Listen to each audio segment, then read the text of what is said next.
Item ಯಾವುದೇ ಇರಲಿ try ಮಾಡಿ ಆಚಿ ಚಿಕನ್ ಮಸಾಲಾ.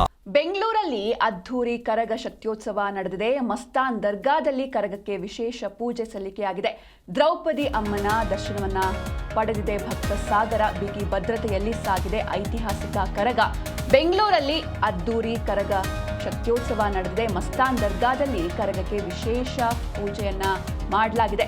ದ್ರೌಪದಿ ಅಮ್ಮನ ದರ್ಶನವನ್ನ ಪಡೆದ್ರು ಭಕ್ತರು. ಬಿಗಿ ಭದ್ರತೆಯಲ್ಲಿ ಸಾಕ್ತು ಐತಿಹಾಸಿಕ ಕರಗ.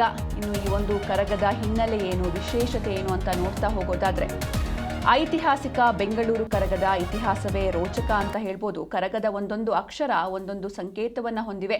ಕ ಅಂದ್ರೆ ಕೈಯಿಂದ ಮುಟ್ಟದೆ, ರ ಅಂದ್ರೆ ರುಂಡದ ಮೇಲೆ ಧರಿಸಿ, ಗ ಅಂದ್ರೆ ಗತಿಸೋದು ಅನ್ನೋ ಅರ್ಥವೂ ಇದೆ. ಬೆಂಗಳೂರು ಕರಗ 8 ಶತಮಾನಗಳ ಇತಿಹಾಸವನ್ನ ಹೊಂದಿದೆ.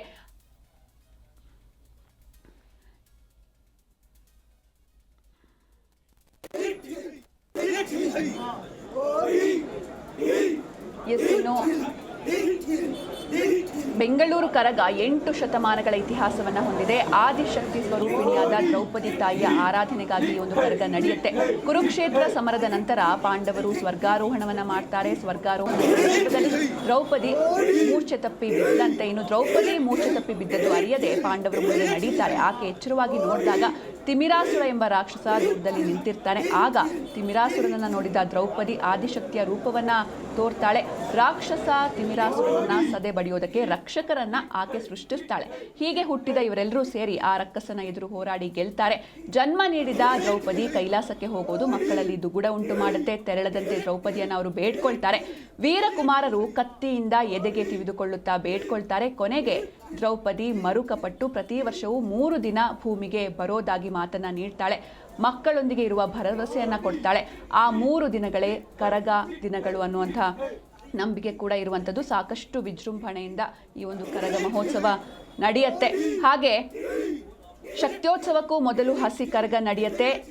ಭೇಟಿ ವೇಳೆ ದರ್ಗಾಗೆ ಭೇಟಿಯನ್ನು ನೀಡ್ತಾರೆ. ಈ ಒಂದು ಭೇಟಿ ವೇಳೆ ಹಸಿ ಕರಗ ನಡೆಯುತ್ತೆ. ಭೇಟಿ ವೇಳೆ ದರ್ಗಾದಿಂದ ನಿಂಬೆಹಣ್ಣು ಖರ್ಜೂರವನ್ನ ತಾಯಿ ದ್ರೌಪದಿ ಅಮ್ಮನಿಗೆ ಅರ್ಪಣೆ ಮಾಡ್ತಾರೆ. ಬಳಿಕ ಮುಸ್ಲಿಂ ಸಮುದಾಯವನ್ನ ಆಶೀರ್ವದಿಸಿ ದ್ರೌಪದಿ ದೇವಿ ಅಲ್ಲಿಂದ ಅಂದ್ರೆ ಆ ಕರಗ ಅಲ್ಲಿಂದ ಹೊರಡುತ್ತೆ.